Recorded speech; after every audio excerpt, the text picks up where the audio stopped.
जीवन की व्यर्थता का बोध ही क्या जीवन में अर्थवत्ता का प्रारंभ बिंदु बन जाता है? बन सकता है, ना भी बने। संभावना खुलती है, अनिवार्यता नहीं। जीवन की व्यर्थता दिखाई पड़े तो परमात्मा की खोज शुरू हो सकती है। शुरू होगी ही ऐसा जरूरी नहीं। जीवन की व्यर्थता पता चले तो आदमी निराश भी हो सकता है, आशा ही छोड़ दे, व्यर्थता में ही जीने लगे, व्यर्थता को स्वीकार कर ले, खोज के लिए कदम ना उठाए तो जीवन तो दूभर हो जाएगा, बोझ हो जाएगा, परमात्मा की यात्रा ना होगी। इतना तो सच है कि जिसने जीवन की व्यर्थता नहीं जानी वो परमात्मा की खोज पर नहीं जाएगा। जाने की कोई जरूरत नहीं है। अभी जीवन में ही रस आता हो तो किसी और रस की तरफ आंख उठाने का कारण नहीं है। फिर जीवन की व्यर्थता समझ में आए तो दो संभावनाएं हैं। या तो तुम उसी व्यर्थता में रुक के बैठ जाओ और या उस व्यर्थता के पार सार्थकता की खोज करो। तुम पर निर्भर है। नास्तिक और आस्तिक का यही फर्क है, यही फर्क की रेखा है। नास्तिक वह है जिसे जीवन की व्यर्थता तो दिखाई पड़ी लेकिन आगे जाने की, ऊपर उठने की, खोज करने की सामर्थ्य नहीं। रुक गया, नहीं में रुक गया, हां की तरफ न उठ सका, निषेध को ही धर्म मान लिया, विदेह की बात ही भूल गया। आस्तिक नास्तिक से आगे जाता है। आस्तिक नास्तिक का विरोध नहीं, अतिक्रमण है। आस्तिक के जीवन में भी नास्तिकता का पड़ाव आता है लेकिन उस पर वो रुक नहीं जाता। वो उसे पड़ाव ही मानता है और उससे मुक्त होने की चेष्टा में संलग्न हो जाता है, क्योंकि जहां नहीं है वहां हां भी होगा। और जिस जीवन में हमने व्यर्थता पहचान ली है उस जीवन के किसी तल की गहराई पर सार्थकता भी छिपी होगी। अन्यथा व्यर्थता का भी क्या अर्थ होता है? जिसने दुख जाना वो सुख को जानने में समर्थ है, अन्यथा दुख को भी न जान सकता। जिसने अंधकार को पहचाना उसके पास आंखें हैं जो प्रकाश को भी पहचानने में समर्थ है। अंधों को अंधेरा नहीं दिखाई पड़ता। साधारणतः हम सोचते हैं कि अंधे अंधेरे में जीते होंगे, गलत है ख्याल। अंधेरे को देखने के लिए भी आंख चाहिए।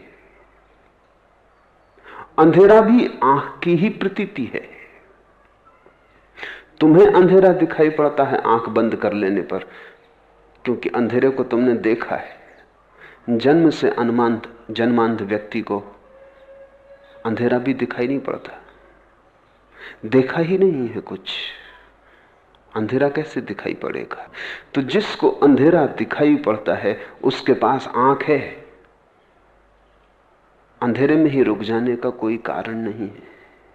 और जब अंधेरा अंधेरे की तरह मालूम पड़ता है तो साफ है कि तुम्हारे भीतर छिपा हुआ प्रकाश का भी कोई स्रोत है, अन्यथा अंधेरे को अंधेरा कैसे कहते? कोई कसौटी है तुम्हारे भीतर, कहीं गहरे में छिपा मापदंड है। अंधेरे पे कोई रुक जाए तो नास्तिक, अंधेरे को पहचान के प्रकाश की खोज में निकल जाए तो आस्तिक, अंधेरे को देख के कहने लगे अंधेरा ही सब कुछ है तो नास्तिक, अंधेरे को जान के अभियान पर निकल जाए, खोजने निकल जाए कि प्रकाश भी कहीं होगा। जब अंधेरा है तो प्रकाश भी होगा, क्योंकि विपरीत सदा साथ मौजूद होते। जहां जन्म है वहां मृत्यु होगी, जहां अंधेरा है वहां प्रकाश होगा, जहां दुख है वहां सुख होगा। जहां नरक अनुभव किया है तो खोजने की ही बात है। स्वर्ग भी ज्यादा दूर नहीं हो सकता। स्वर्ग और नरक पड़ोस पड़ोस में, एक दूसरे से जुड़े। अगर तुमने जीवन में क्रोध का अनुभव कर लिया तो समझ लेना कि करुणा भी कहीं छिपी है। खोजने की बात है। तुमने पहली परत छू ली करुणा की। क्रोध पहली परत है करुणा की। अगर तुमने घृणा को पहचान लिया तो प्रेम को पहचानने में देर भला लगे, लेकिन असंभावना नहीं। प्रश्न महत्वपूर्ण है। जीवन की व्यर्थता तो अनिवार्य है, लेकिन पर्याप्त नहीं। उतने को ही परमात्मा की शुरुआत मत समझ लेना। उतने से ही अथातों का बिंदु ना आ जाएगा। उतना जरूरी है, उतना तो चाहिए ही, पर उस पर तुम रुक भी सकते हो।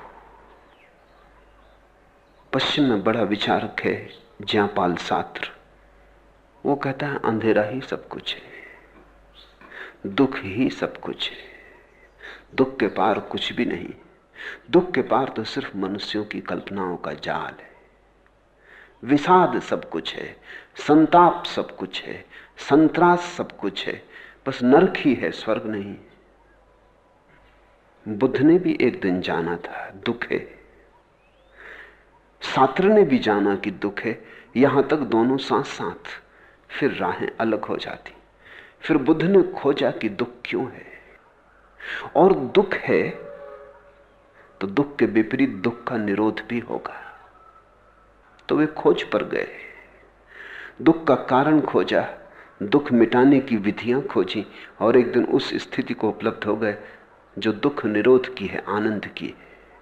सात्र पहले कदम पर रुक गया, बुद्ध के साथ थोड़ी दूर चलता है, फिर ठहर जाता है। वो कहता आगे कोई मार्ग नहीं, बस यहीं सब समाप्त हो जाता है। तो जो रुक जाए